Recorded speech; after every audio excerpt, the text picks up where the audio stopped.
Halo, selamat pagi semuanya. Berjumpa lagi sama Bapak di Pelajaran TIK.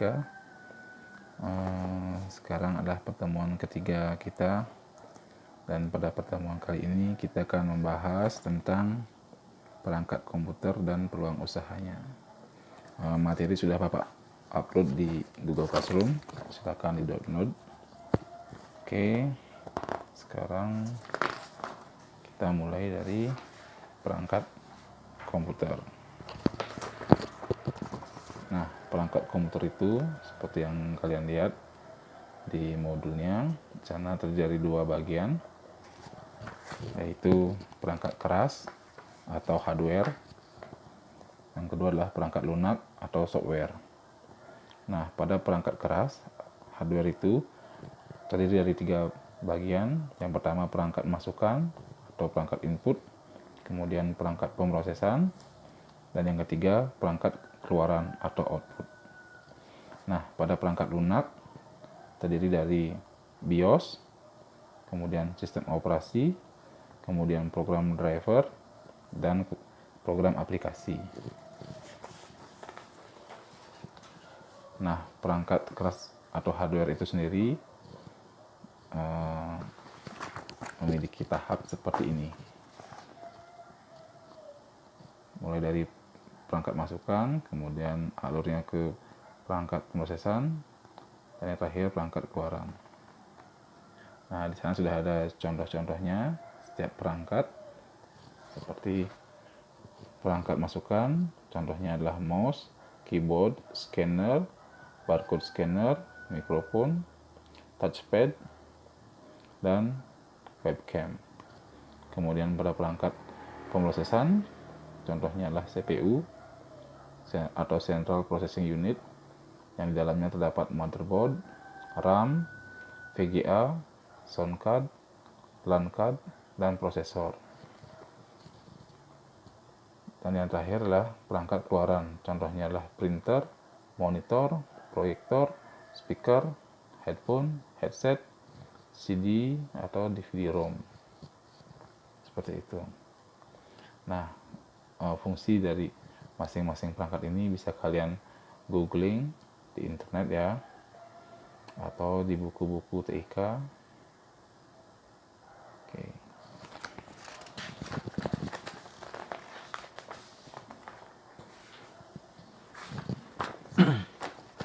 Nah, yang ketiga adalah perangkat lunak. Slide ketiga ini adalah perangkat lunak, terdiri dari BIOS, sistem operasi, program driver, dan program aplikasi. Oke, kita mulai dari BIOS dulu. BIOS merupakan perangkat lunak kecil yang tersimpan pada motherboard yang berfungsi untuk mengoperasikan komputer saat pertama kali dihidupkan. Jadi tampilan BIOS itulah seperti ini. Di sini akan ada setting konfigurasi dari nama-nama perangkat yang ada di komputer, seperti misalkan hard disk, LAN, seperti itu. Kemudian sistem operasi.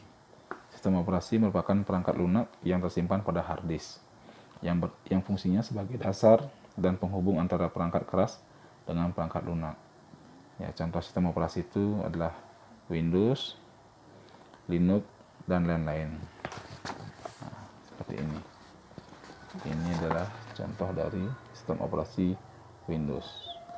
Kemudian yang ketiga adalah program driver. Program driver merupakan perangkat lunak yang berfungsi sebagai pengenal dan pengendali perangkat keras yang terpasang pada komputer. Contohnya driver printer, driver LAN, driver webcam, dan lain-lain. Contohnya seperti ini. Ini adalah contoh saat instalasi driver printer.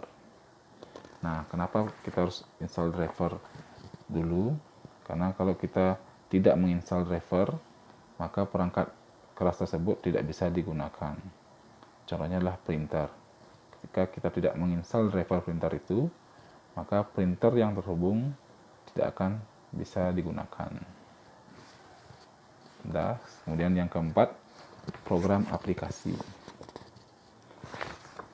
Program aplikasi merupakan perangkat lunak yang dipakai untuk memenuhi kebutuhan pengguna, baik untuk perkantoran, bisnis, maupun hiburan.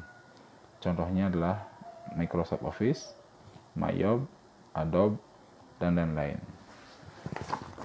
Contohnya seperti ini. Ini adalah contoh dari Office, Microsoft Office. Oke. Lanjut.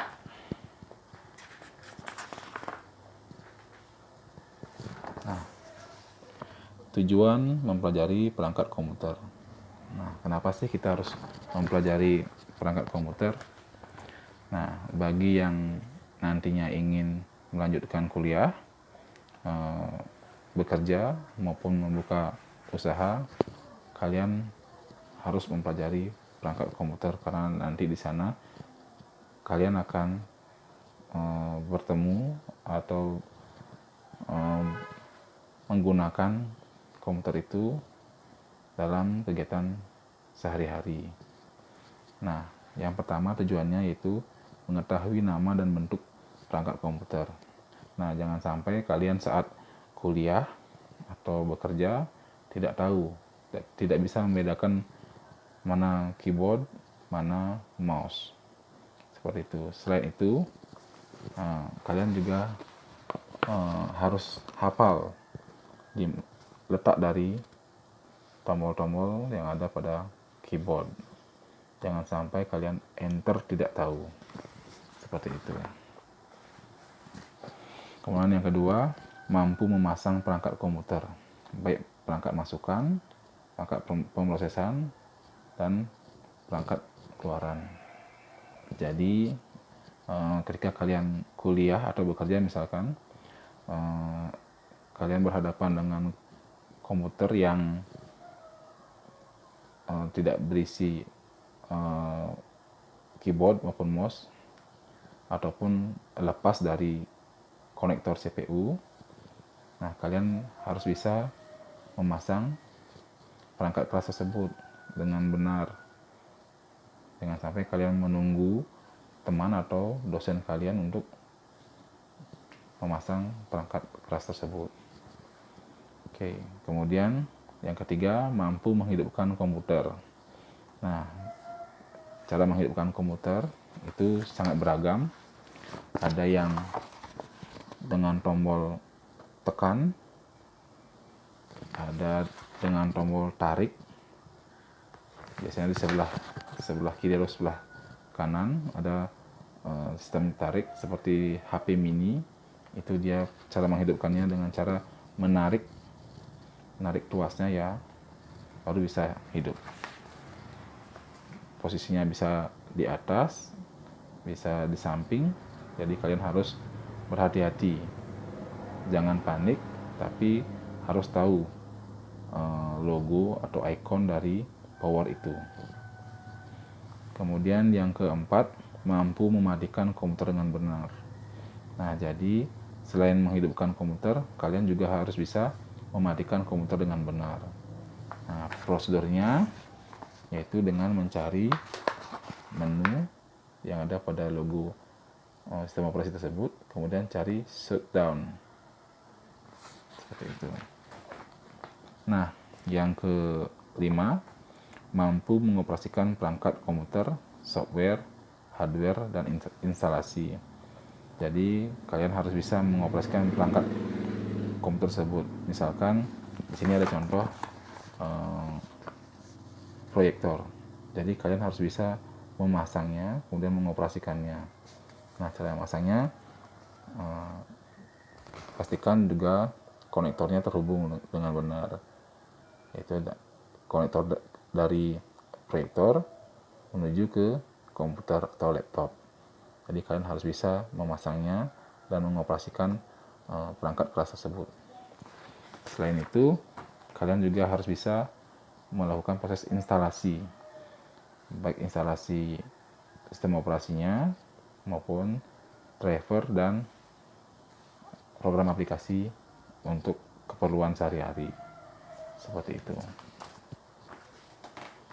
Jangan sampai kalian sudah bekerja maupun kuliah tidak bisa menggunakan atau mengoperasikan perangkat komputer, baik memasang hardware maupun menginstal aplikasi. Nah, yang terakhir adalah peluang usahanya. Inilah peluang usaha dari software dan hardware, ya, peluang usaha dari perangkat komputer. Oke, yang pertama, jasa pengetikan. Nah, bagi kalian yang punya laptop dan printer, jadi kalian bisa membuka usaha kecil-kecilan di rumah dengan cara menerima jasa pengetikan. Karena biasanya satu file A4 itu harganya minimal 2.000 ongkos atau jasa pengetikannya. Jika kalian bisa mengetik 10 lembar, maka sudah punya penghasilan 20.000. Kemudian yang kedua, jasa rental komputer. Nah, jasa rental ini bagi kalian yang sudah memiliki banyak komputer atau laptop dan printer yang bisa kalian gunakan untuk rental. Tadi yang modalnya besar, misalnya kalian buka rental komputer dengan menerima pengetikan dan percetakan. Kemudian yang ketiga, jasa khusus komputer. Nah, bagi adik-adik yang tinggal di daerah pedesaan yang masih sedikit ada rental komputer, jadi kalian bisa membuka kursus komputer baik di rumah maupun privat.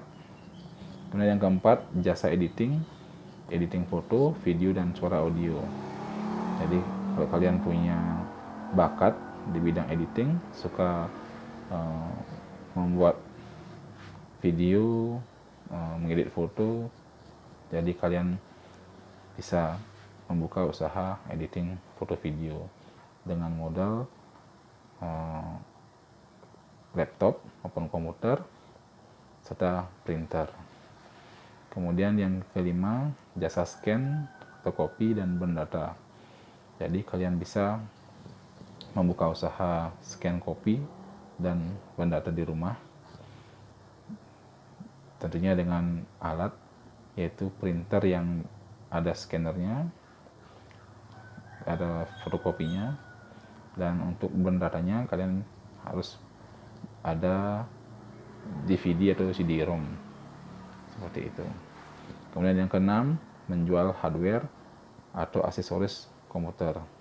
Nah, aksesoris komputer itu sangat beragam ya, mulai dari flash disk, tinta, printer, speaker, kabel, hard disk, dan masih banyak lagi. Walaupun kalian nggak punya modal awal, kalian bisa membuat brosur dulu. Buat brosur, kemudian kalian bisa hunting atau mencari toko-toko yang menjual aksesoris itu. Kalian tanyakan harganya berapa, nanti kalian bisa up atau naikkan sehingga kalian mendapatkan keuntungan dari sisi harga itu. Jadi awalnya kalian cari dulu supplier aksesorisnya, kemudian kalian tanyakan harganya berapa. Setelah itu buat brosur dengan nama usaha Anda, kemudian cari gambar-gambar aksesorisnya, kemudian kalian buat cetak brosur itu maupun kartu nama dan mulai promosikan ke teman-teman maupun ke sekolah ataupun ke instansi yang ingin kalian cari. Kemudian yang ketujuh, jasa servis hardware. Nah, jasa servis hardware ini untuk kalian yang memiliki keahlian suka bongkar pasang hardware komputer, hardware yang ada pada CPU. Jadi kalian bisa cari tutorialnya di YouTube bagaimana cara memasang, sehingga nanti jika ada teman kalian yang ingin menservis komputer, kalian bisa mencarikan hardware-nya kemudian memasangnya. Kemudian yang ke-8, jasa instalasi software. Nah, jasa instalasi ini bisa mulai dari instalasi sistem operasi. Jadi kalian hanya bermodal flash disk yang bisa melakukan boot ataupun CD dari sistem operasi itu. Kemudian ada instalasi software aplikasi Office, kemudian program accounting. Jadi kalian bisa sama seperti saat menjual aksesoris komputer, kalian buatkan brosurnya itu kartu nama, kalian bisa isi di sana jasa instalasi software, jasa instalasi jasa servis hardware. Jadi peluangnya sangat besar ya bagi kalian yang ingin menggeluti bidang perangkat keras komputer. Oke, sampai di sana dulu penjelasan dari materi perangkat komputer dan peluang usahanya. Apabila ada pertanyaan yang kurang jelas, bisa kalian komen pada Google Classroom. Oke, sampai bertemu lagi di pertemuan berikutnya. Terima kasih sudah